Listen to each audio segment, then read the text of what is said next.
3 smart technique para masaktan din siya kahit meron na siyang iba.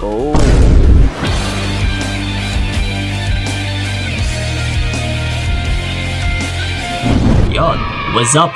Kumusta mga utol? And welcome sa video na ito.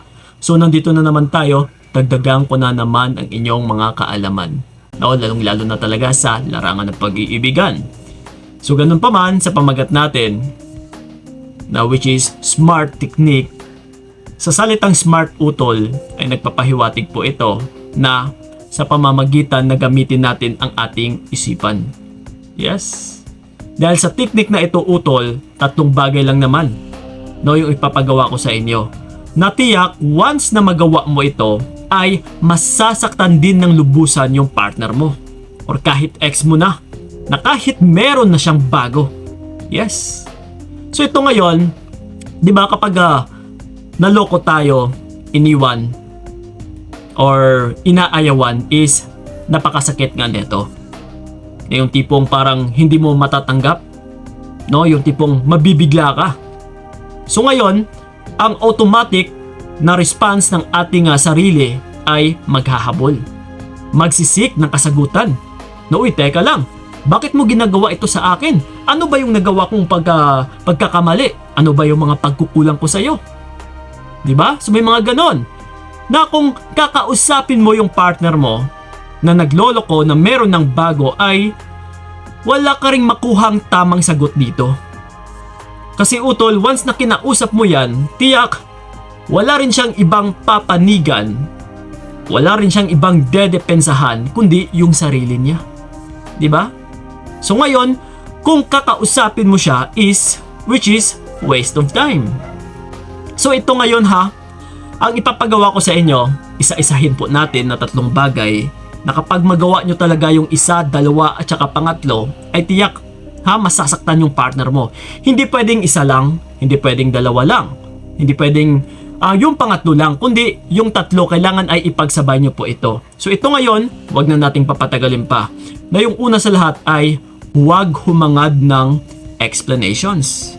Yes, like I said, na kung kakausapin mo pa siya dahil humahangad ka ng explanations na kung bakit niya nagawa ito sa'yo, again and again, no?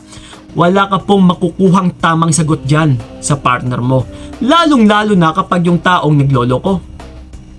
Lagi ninyong tandaan utol, na kapag niloko na kayo, na kapag meron na siyang bago, lahat ng maririnig mo dito ay kasinungalingan. Kasi yung taong nagloloko, kakambal po nito ay pagsisinungaling, pagmamanipula, panggagaslight, babalik na rin ka pa. Yes. So ngayon, kung hahangad ka pa ng kasagutan na ipapa-explain mo pa sa kanya kung bakit nangyari ito, ay wala. No, wala kang makukuhang tamang sagot talaga. Papaikutin ka lang, bibilugin ka lang. So ngayon, kung hinahayaan mo siyang mag-explain, ay tiyak mas lalo ka lang magguguluhan. Na ito talaga ang magpapagulo sa'yo sa kung ano yung next na gagawin mo. No, mabibigyan ka ng konsensya. Kung minsan, sisisihin mo pa yung sarili mo kung bakit na humantong sa ganito. Dahil nga, syempre kung pinapanigan niya yung kanyang sarili, ang ipapalabas neto na may kasalanan ay ikaw. So once na marinig mo ito, sisisihin mo tiyak ang iyong sarili. No, na sana hindi ko ginawa ito, na sana binigay ko sa iyo lahat-lahat. So ngayon, ang mangyayari ay hihingi ka pa ng sorry. Na yung buong akala mo ikaw talaga ito yung may pagkakamali. Pero, which is not.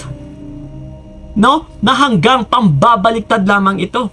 Na yung totoong gumagawa ng kasalanan sa ngayon ay yung partner mo na meron ng bago. Yes. So that's why utol, gawin nyo po takip puso. No, kailangan mo itong gawin. Kumbaga pa, utak sa utak ang labanan dito. That's why smart technique, no, sa pamagat pa lang natin. Kumbaga pa, isipan sa isipan ay tiyak mananalo ka dito. Pero kung isipan kasi yung ginagamit niya and then ikaw is puro ka puso, tiyak hindi mo magagawa yung mga bagay na ito na hindi mo rin makakamit na para masaktan yung partner mo or yung ex mo. Yes. So, uulitin ko po ha, isipan po ang kailangan nating gamitin dito. Huwag na huwag kang humangad ng explanations. Okay, copy? And then ito, yung pangalawa natin is atras ng walang pasabi. Kapag nalaman mo na meron na siyang bago, binabaliwala ka na, ine-echapwera ka na, ito mga utola, kailangan mong umatras ng walang pasabi. Kasi kung napapansin ninyo na kahit meron ng bago yung mga partner ninyo, is hindi ka naman kaagad-agad binibitawan. Andiyan pa rin, nakakausap mo pa rin siya. Kumbaga pa, dinadahan-dahan ka niya. No, hindi ka niya totally agad-agad binablock. Hindi ka niya agad-agad inaatrasan kasi once na may pinagsamahan kayo ng tao, ay meron pa po yung transition sa pag-atras niya. Wala pong biglaan na bigla siyang makalimot sa'yo, na bigla siyang makakaramdam ng kapayapaan na parang wala lang sa kanya. Yes, wala pong ganun. Kundi, idadaan ka po neto sa padahan-dahan. That's why ito ngayon. Ang gagawin mo, habang kumukuha pa lang siya ng buwelo, habang kinakausap-kausap ka pa lang niya, kasi ang gusto mong mangyari neto is, yung tipong makamove on muna sa'yo, and then saka ka neto ibablock, or tuluyang atrasan. No, kung napapansin talaga ninyo, na uy, oo nga no, Kuya Kiko no, na kung kailan siya nagkaroon ng partner or ng bago is bakit parang tuluyan pa rin siyang nakikipag-communicate sa akin, andyan pa rin, pero habang kinakausap ko siya is siya ito yung naiirita.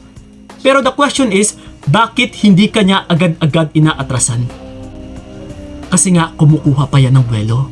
So ngayon, habang kumukuha siya ng buwelo, umatras ka, ikaw ang aatras dito. Ikaw yung umatras dito nang walang pasabi. Ito talaga utol, no? Yung pinakamabisang technique natin na pinaka-importante sa lahat-lahat para masaktan siya. Ngayon, kung wala kang explanation, no, hindi ka humangad ng explanation galing sa kanya, is siya ay ganun din. Yung tipong umatras ka nang walang nihay-niho, no? Kasi yung alam mo is meron na siyang bago, and then ito ngayon bigla kang umatras nang hindi pa siya handa kasi kumukuha pa siya ng buwelo, tiyak, masasaktan po yung taong ito. And then ito ngayon yung pangatlo natin. Kapag pinasundan mo pa ng hindi mo na kikibuin. Yes, yung huwag mo nang kibuin. Kasi kung umatras ka na utol, kailangan ay panindigan mo na ito. Hindi yung umatras ka na and then kinabukasan, after 2 days, 3 days, 1 week, after a month is andyan ka na naman. Kinikibo mo na naman siya. Oh no!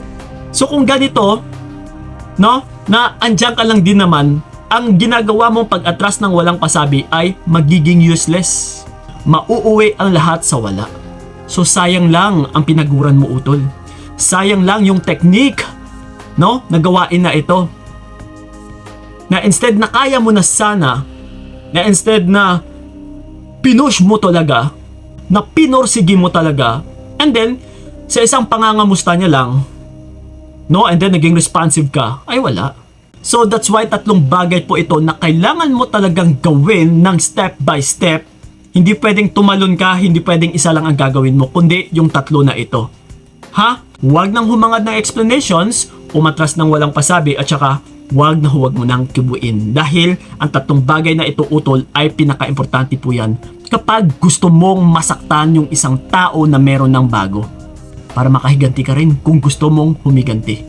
Okay? So yun ang po mga utol, sana'y nakatulong yung video na ito. And then, kung gusto nyo po akong makausap one-on-one, yes, tumatanggap po kami ng one-on-one coaching, PM nyo lang po kami sa aming FB page na Payong Kaibigan ni Kiko. Kita-kits or usap-usap tayo doon. And then, sa may mga katanungan man dyan, you can leave a comment lang dyan sa ilalim.